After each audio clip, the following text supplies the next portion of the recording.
Servus and welcome to Austrians in Silicon Valley, Open Austria's new social media series to showcase our local Austrians living in the San Francisco Bay Area. My name is Kylee Mebust, and today I'm joined by Amélie-Sophie Vavrovsky. Amélie is the co-founder of Formally, a legal tech startup, as well as a CodeX fellow at Stanford Law School and a graduate research fellow at Stanford's Institute for Human-Centered AI. Amélie, thank you so much for joining me today. Thank you so much, Kylie. It's a pleasure to be here. Yeah, I'm so excited to talk to you a little bit more about your experience in the startup world and in being an Austrian in the Silicon Valley. So to begin, I'd love to hear a little bit more about Formally and maybe the mission behind Formally's, founding. Right. Yeah, we founded Formally to make complex legal processes accessible to people. And my work started working with refugees and asylum seekers all over the world, actually. So I've been doing that for about 8 years. And we noticed that bureaucracy and forms and legal processes often stand in the way between people being able to come to a new place seeking refuge. And that problem is particularly pronounced in the US, where about 86% of asylum seekers do not have legal representation, making them about 5 times more likely to be denied. So we built Formally to facilitate access to legal services by making it accessible to clients on one hand, increasing their chances of being accepted, even as pro se applicants, and also by making it much easier for attorneys to provide assistance with the case. So Formally basically takes care of 90% of the process, and then a client can request attorney review and get it back within 24 hours, which is an experience that doesn't exist in the legal space right now. So we're really excited to expand that to other areas as well. Wow, that is super exciting, and it really is its namesake. It's Formally, but it's also a form ally, so I really enjoy the pun there. It's very clever. Absolutely. And so has this, inspiration spurred any other projects for you? Yeah, we just last week launched a new initiative called the Ascend Fellowship, which is a fellowship that mentors international students and connects them to their dream jobs. And the insight we had there was actually myself and my fellow international students going through the job hunting process and noticing that a lot of companies didn't sponsor international students or didn't really know how to. And we're like, wow, we actually know how to solve this.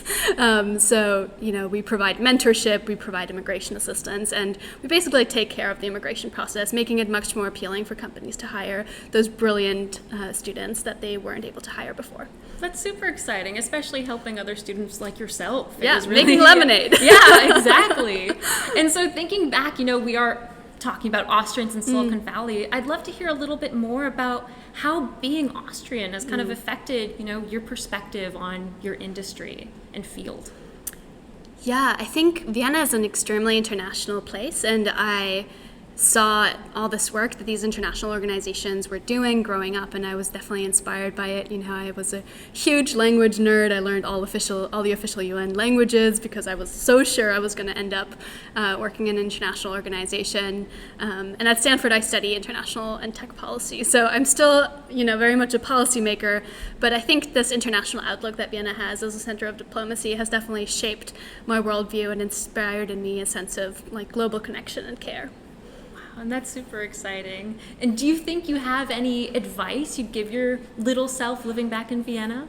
Looking back. Looking back. Yeah, I think there's 2 pieces of advice that I would really give any younger selves or anybody who's looking to start something like a company in Silicon Valley or outside, right?